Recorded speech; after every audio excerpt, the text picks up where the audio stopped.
안녕하십니까? 네, 정달랩입니다.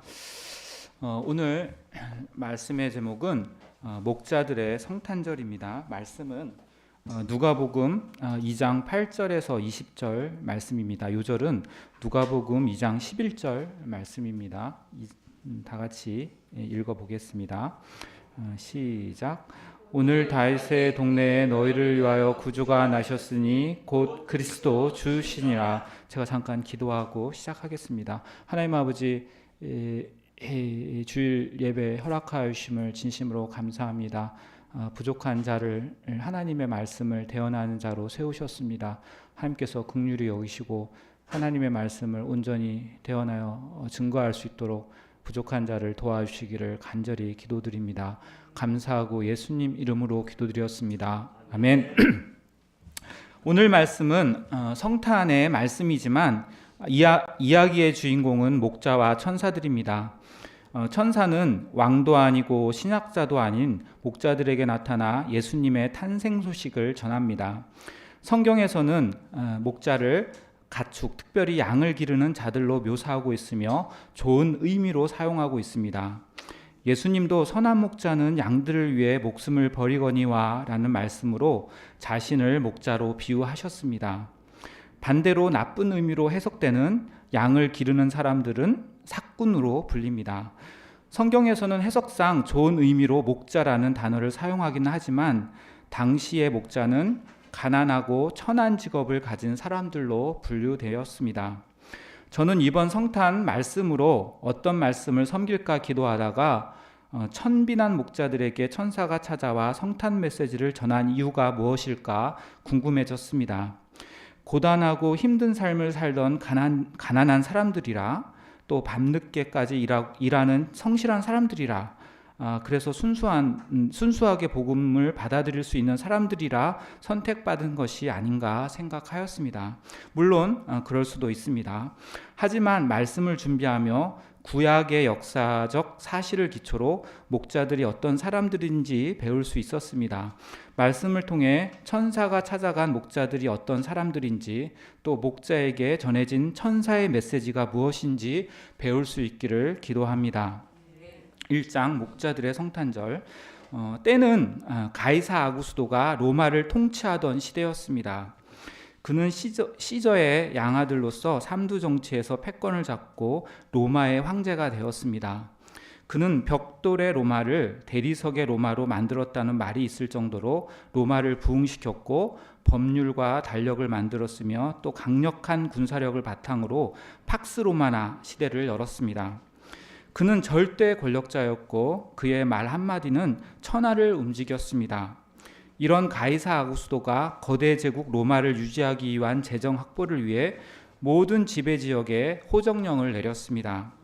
이 호정령으로 인해 요셉도 갈릴리 나사렛을 떠나 예루살렘을 거쳐 다윗의 동네인 베들레헴까지 이동하였습니다.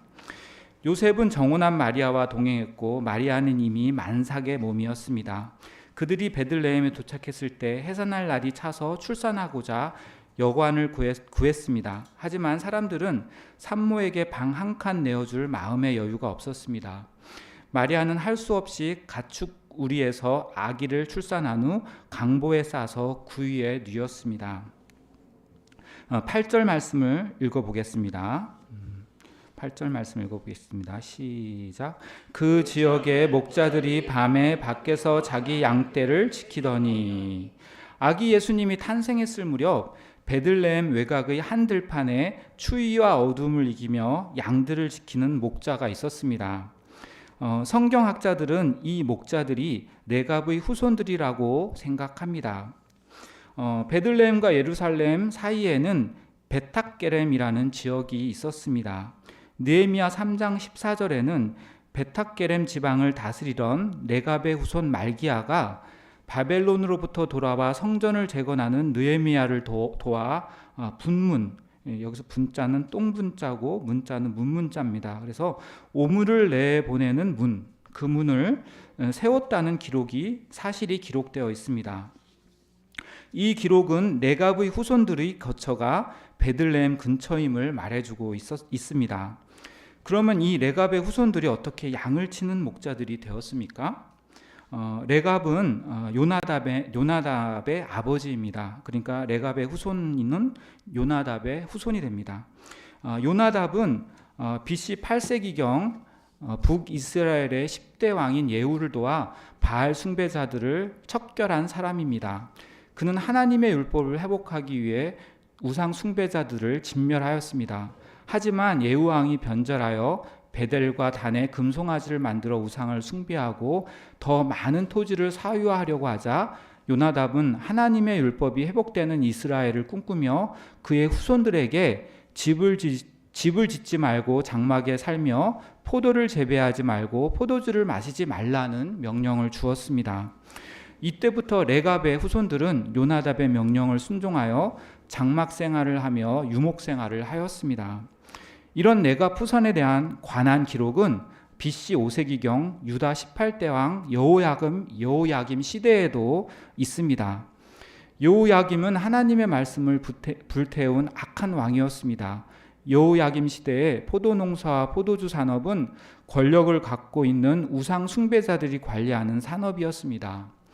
레갑 자손들은 이런 시대에 생명을 내어놓고 포도농사와 포도주를 거부하며 정착하지 않고 유목 생활을 계속함으로 우상 숭배자들과 맞섰습니다. 이렇듯 레갑 후손들은 절대적으로 요나답의 명령에 순종하였습니다. 이는 단순한 고집이 아니라 요나답 때부터 지켜온 신앙의 유산을 이어받는다는 증표였고 악한 시대와 구별되게 살고자 하는 투쟁이었습니다. 하나님은 이런 레갑 후손들에게 너희가 요나답의 명령을 순종하고 그 명령을 모두 지키고 실행했으니 내 앞에 설 사람이 영원히 끊어지지 않을 것이다 라고 축복하여 주었습니다. 이처럼 이스라엘의 온전한 회복을 기다리며 요나답의 명령에 순종하여 살던 레갑의 후손으로 여겨졌던 목자들에게 천사는 찾아왔습니다. 그리고 천사는 목자들이 간절히 원해왔던 이스라엘을 진정으로 회복시킬 수 있는 메시아의 탄생 소식을 전해 주었습니다. 메시아를 갈망하며 기다리는 자들을 찾아오셔서 큰 기쁨의 좋은 소식을 즉 복음을 전해주시는 하나님을 찬양합니다. 2장 천사가 선포한 성탄 메시지 9절을 읽어보겠습니다. 9절 말씀 읽어보겠습니다. 시작.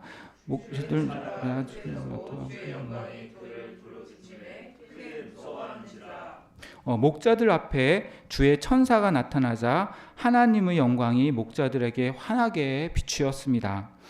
하나님의 영광이 사람들 앞에 발현된 경우는 성경에 흔치 않습니다.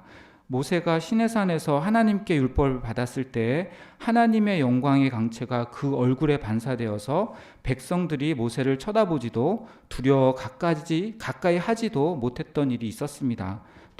또한 예수님이 베드로를 포함한 제자 셋을 데리고 변화산에 올랐을 때 제자들 앞에서 변형되사 그 얼굴이 해같이 빛나며 옷이 빛과 같이 휘어졌고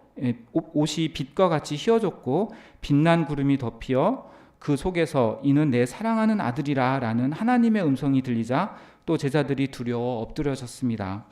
이처럼 목자들에게 하나님의 영광이 임하자 그들은 영광스러운 하나님의 임재하심을 인식했고 두려움에 빠졌습니다.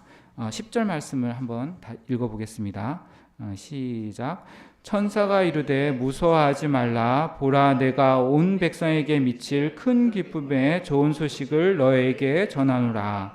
천사는 두려움에 사로잡힌 목자들을 안심시키며 첫 번째 성탄 메시지를 전합니다. 이는 온 백성에게 미칠 큰 기쁨의 좋은 소식입니다.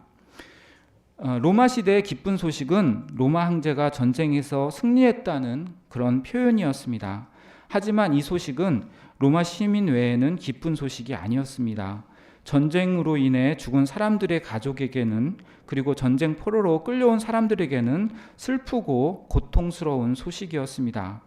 그런데 천사들은 모든 사람들에게 큰 기쁨이 되는 좋은 소식이 있다고 목자들에게 전해 주었습니다.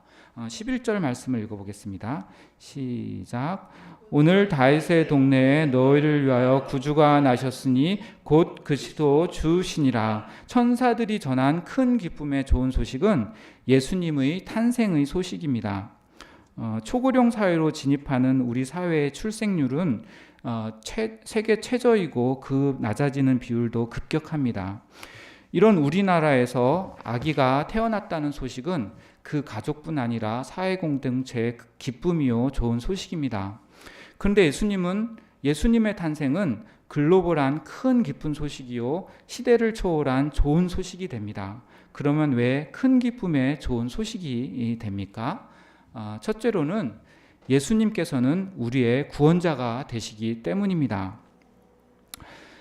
우리 주변에는 많은 문제가 있습니다. 나와 가족들의 질병 문제, 또 자녀들의 장래 문제, 또 언제나 부족한 돈 문제, 또 말도 안 되는 아파트 가격 문제, 이 사회의 불공정 문제, 또 세계 곳곳의 갈등과 전쟁과 같은 다양한 문제가 있습니다.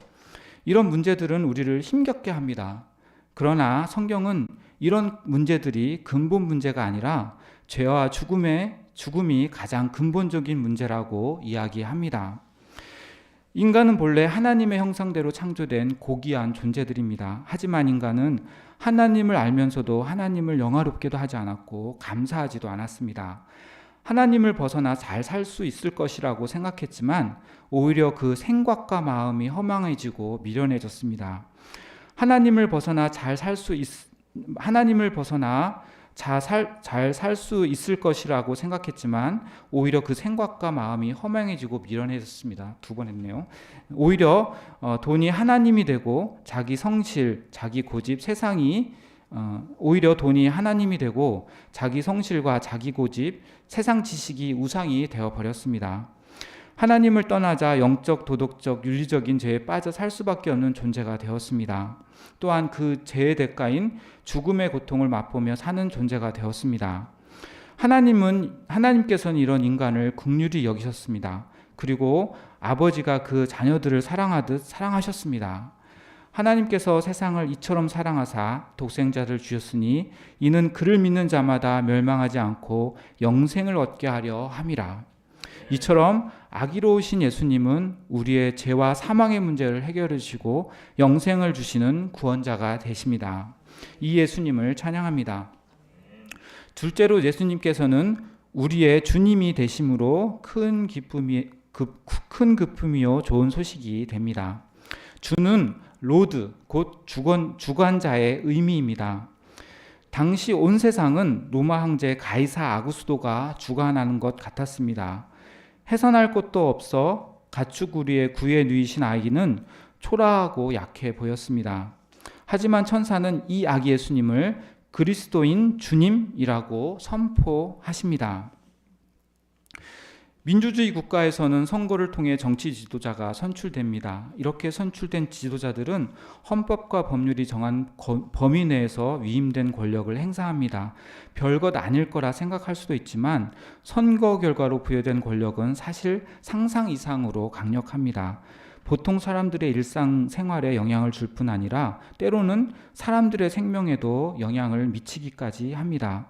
사람에 의해 만들어진 세상 권력도 이와 같은데 천사에 의해 선포된 주관자 예수님의 힘과 능력은 어떻겠습니까? 예수님께서는 본래 하나님의 본체이시고 동등하신 분이십니다.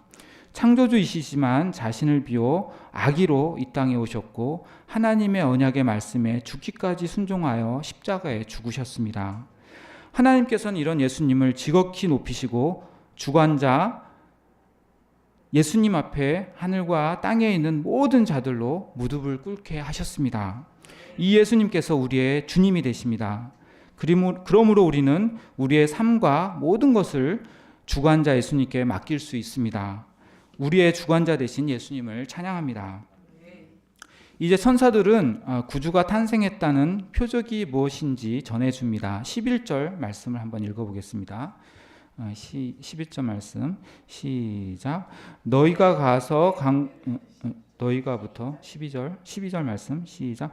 너희가 가서 강보에 쌓여 누이에 누에 있는 아기를 보리니 이것이 너희에게 표적이니라 하더니 표적은 알아보는 표입니다. 그런데 여기서의 표적은 예수님을 쉽게 찾기 위한 표적 이상의 의미를 가지고 있습니다. 이 표적은 구주 되신 아기 예수님의 겸손한 성품을 알 수 있도록 합니다. 사람들은 높아지기를 원합니다. 하나님보다도 높아지려는 교만한 마음 때문에 죄가 시작되었습니다.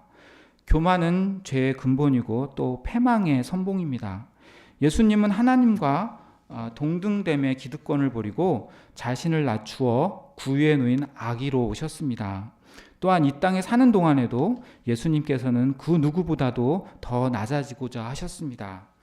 소외받는 땅 갈릴리 나사렛 목수의 아들로 사셨고 또 공생의 기간 동안에는 머리를 편히 누일 곳도 없이 떠돌이 생활을 하셨습니다. 또한 돈을 쫓던 세리레이를 섬기셨고 또 냄새 지독한 베드로의 발을 씻기셨습니다. 겸손의 표가 되신 아기 예수님으로 말미암아 많은 무리들이 예수님의 주변에 모여 하나님의 말씀을 듣고 구원과 영생을 얻을 수 있었습니다. 이처럼 겸손함은 사람들을 살릴 수가 있습니다. 예수님의 겸손을 배우고 또 다른 사람들의 눈높이에 맞춰 이해하고자 할 때 그 어떤 영혼도 하나님의 품으로 인도할 수 있습니다. 경의선 숲길을 산책하다 보면 여호와의 증인, 하나님의 교회, 신천지 등의 이단 종교 사역자들이 수십 미터 간격으로 포교 활동을 하고 있는 모습을 봅니다. 이런 모습을 보는 우리는 마음이 불편하고 왜 많은 청년들이 위험한 곳에 빠질까 답답해합니다. 이단 단체를 연구한 전문가들은 그 원인을 이단 단체들이 요즘 젊은이들의 눈높이에 맞추어 사회나 가족, 교회가 채워주지 못하는 부분을 채워주기 때문이라고 분석하고 있습니다. 반면 우리 정통교회의 모습은 어떻습니까? 세상과 동일하게 교회에서도 부자들이 우대받고 사회에서 승승장구해야 훌륭한 신앙인으로 여겨지는 듯합니다. 물론 저의 오해일 수도 있습니다.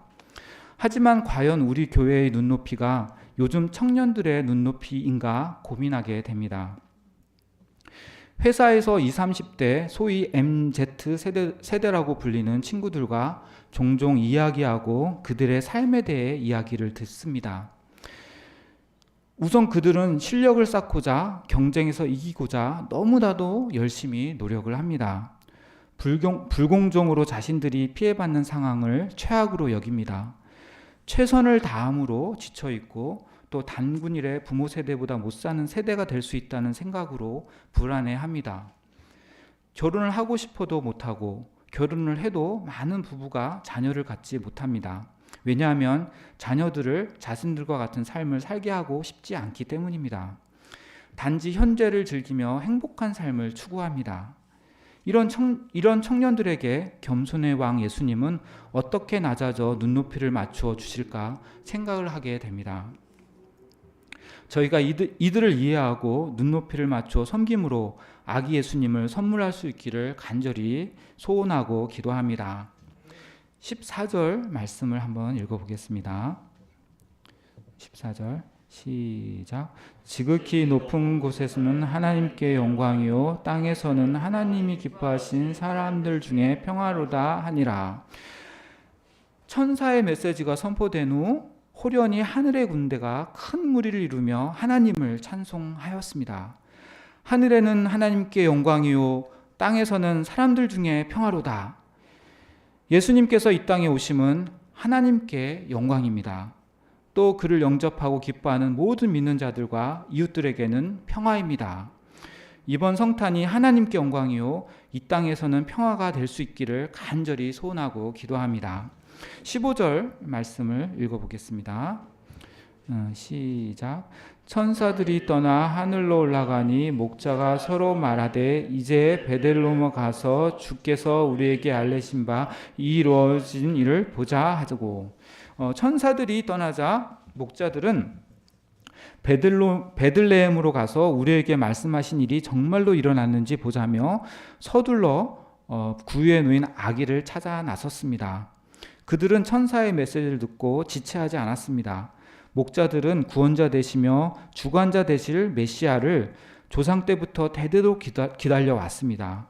메시아 신앙의 순수성을 지키기 위해 포도농사를 지으며 정착하지 않고 양들을 치며 들판에서 장막 생활을 하였습니다. 이런 그들에게 천사가 선포한 메시아의 탄생 소식은 기쁘고 좋은 소식이었습니다. 조상 때부터 간절히 원했던 메시아를 만날 순간이 찾아온 것이었습니다. 목자들은 아기 예수님과 그 부분을 찾아 천사의 메시지를 전달하였습니다. 사람들은 목자들이 전한 메시지에 놀랐고 마리아는 이 모든 말을 마음에 새겼습니다. 목자들은 천사들로부터 들은 말, 조상들로부터 들은 말, 또 지금까지 듣고 본 모든 일이 이루어진 것으로 인해 하나님께 영광을 돌리며 찬송하였습니다. 저는 이번 성탄 메시지를 감당하며 목자들에 대해 많이 묵상하고 은혜를 받았습니다. 세상은 그들을 가난하고 천한 신분의 사람들, 또 가축을 키우는 사람들이라고 가까이 하지 않았지만 그들은 이런 세상의 어떤 시각도 의식하지 않았고 조상 때부터 내려온 신앙을 지키며 메시아를 간절히 소망하며 신앙의 자부심을 갖고 사는 사람들이었음을 깨달을 수 있었습니다. 그리고 추운 겨울밤 메시아를 기다리며 신앙을 지켰던 누가복음 2장의 이 목자들 뿐만 아니라 노마의 박해를 노마의 박해를 피하기 위해 지하 무덤에서 신앙을 지키며 살았던 초기 교회 성도들, 또 조선 후기 믿음을 지키기 위해 미련 없이 목숨을 버렸던 이름 모를 순교자들, 또 일제 강점기 고문을 감수하며 일제 신사참배를 거부했던 교인들, 그리고 60-70년 정치 혼란기 이 땅의 복음화를 위해 헌신했던 이방 선교사들과 이를 위해 간절히 기도했던 기도의 일꾼들이 묵묵히 자신의 자리에서 신앙을 지켰기 때문에 허물진 자가 그리스도 주로 오신 아기 예수님을 대학 1학년 때 만날 수 있었음을 깨닫게 되었습니다.